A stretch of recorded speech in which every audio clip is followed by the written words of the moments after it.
what if I told you that every time you got a stuffy nose and went to the drugstore for relief, it may not have been helping at all?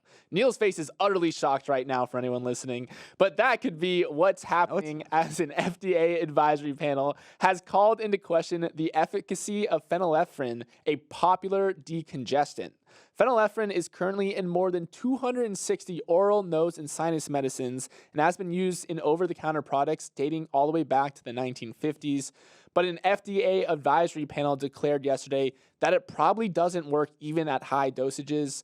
3 large recent studies found that people who took medicines containing phenylephrine fared no better than those who received a placebo, which is really bad news for the over-the-counter cough, sinus, and flu market, which generated about $5 billion in sales in 2021 off products that include the ingredient. Neal, the FDA doesn't have to take the panel's recommendation, but if it does, which is usually the case, it's a big deal for a lot of pharma companies. I was always skeptical of cold medicines. I gotta say, my only cold medicine is a nice bowl of hot chicken soup.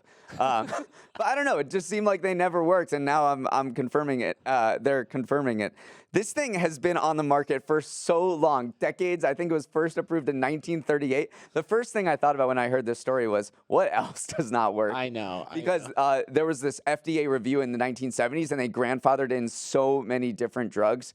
And now we're starting to do some peer review studies, and this one showed that this particular medication just has absolutely no efficacy at all. It does not work. It does not work any better than if you did not do anything at all. Right. And if I want to put my science hat on for a second, the reason it doesn't work is because oral phenylephrine is metabolized by the gut and liver, meaning it can't reach the bloodstream in time to actually narrow the blood vessels, which is what provides relief from stuffy noses. So basically your body it works too well and it processes it through the liver and the gut too quickly for it to have any effect at all. So I just thought that was an interesting scientific.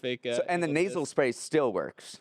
It's an oral phenylephrine. Yeah, I'm saying, but the nasal, if you spray it in your nose, that's fine. So what happens next is that all these drug companies are gonna, if this ruling does get finalized, then all of these drug companies are going to have to take these products off the shelf and reformulate them. So things like Sudafed sinus congestion, Tylenol cold and flu severe, NyQuil severe cold and flu. These are very popular products that are just going to disappear if the FDA decides to say, like, we can't sell this anymore because it doesn't do anything. I think there's going to be kind of an Ozempic type arms race for the cough and flu medicine because this is a massive, massive market and people are going to have to develop new formulas to kind of address it. So I wonder if like next year and into the following years, we're going to be talking about the next like Ozempic like race. Hey, thanks for watching. And if you want more Morning Brew Daily, make sure to hit that subscribe button. And also check out the rest of our episodes wherever you get your podcasts. New episodes drop at 7 a.m. Eastern, Monday through Friday. And you can email us at morningbrewdaily@morningbrew.com.